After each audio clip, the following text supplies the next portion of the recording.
Welcome back to Chicago Stadium. With me in the first intermission is Red Hot goaltender Murray Bannerman. Firstly, Murray, congratulations on your 100th win. For a while there, it looked like it might never come. Yeah, I was beginning to wonder for a while. Everybody kept saying, well, tonight's going to be the night, and I think we lost one game, tied 3 of them, and really in the games we tied, there was, we probably should have won a couple of them. We had the lead in 2 of them anyway, and gave up a goal or 2 that was, a bounce or a bad play on my part or whatever the case may be. So for a while there, you begin to wonder, maybe I'm jinxed or something, and then you start to think about it, but fortunately I got it, and now it's passed. Murray, you got off to a bit of a slow start, but right now you're playing as well as you've ever played, I think. And why do you think that is? I don't really know. I've tried to go back and analyze why it happened to make sure it doesn't happen again, and I haven't really been able to come up with any reasons.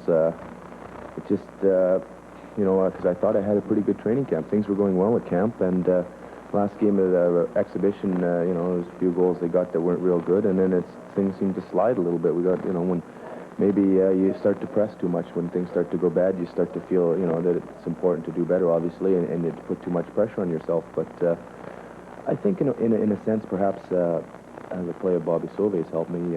Watching him play, his style is similar to mine. He's a stand-up type of goalie, play the angles, and that's helped. And with him playing well, maybe it pushed me to play better and work a little harder. So perhaps that could be one of the reasons.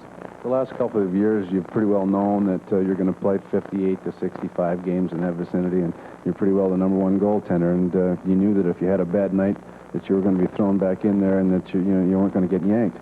Do you prefer that attitude, or now you have some competition with Sauvé as a backup, and both of you alternating?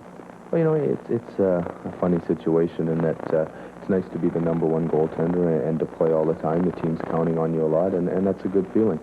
When we first started alternating, it's a little bit of a, blow type of thing. You think, oh, well, I'm not playing all the time anymore. But as the season's progressed, it's actually been a blessing. I feel strong. This is as good as I felt at this point in the season for a long time. And the way things have worked with the 2 goaltenders, alternating as we have, and when we've played a lot of games, it's kept you fresh. You knew when you were going to play, so you have the ability to get ready for every game you're going to play. And when things are going well and you're winning, you don't really question it. And fortunately, it's worked out well. Now it's just a straight case of alternating every other night.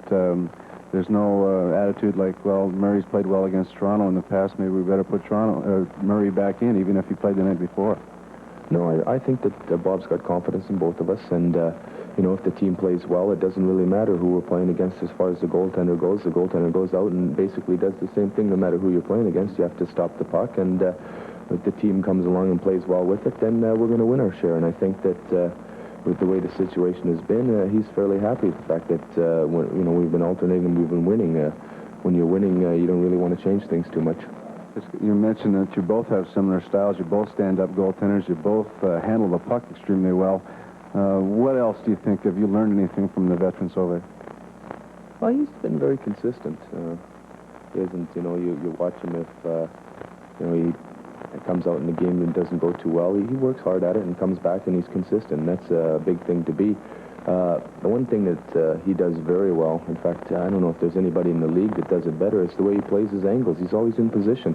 I've heard comments about how he doesn't seem to move his feet too much. Well, the fact of the matter is that he doesn't have to, because he's in such good position in the net all the time that he doesn't give the shooter a lot to shoot at. And that's something I've really tried to work on. As you know, earlier in the year, I was giving up a fair number of goals on the short side, and that's just a matter of not being on the angle properly. So, well, I've tried to watch him and see where he is in certain situations and tried to do that myself. The team as well has cut down on their goals against and as far as the chances against, so that's really got to be a blessing for a goaltender as well. Well, it makes a big difference. Earlier in the year, we weren't perhaps giving up a lot of shots, but it seemed like the quality chances they were getting were more than they are now. I think that, some guys have joked about how we've given up a lot of shots lately, but if you stop and look at most of the games in the stretch where we've been playing well, the number of shots might be high, but the number of good quality scoring chances isn't, and that's the big thing. If you're not giving up the 2-on-1s or the man wide open in the slot, if you're making him shoot from outside and longer shots, the goaltender's got to handle those. That's what he's there for, and we've been doing a pretty decent job of that lately. It's really nice to see you back in the groove. Good luck. Thanks a lot, Tom. Our guest was Murray Bannerman. Stay tuned. Pat and I will be back with a look at the first period after these messages.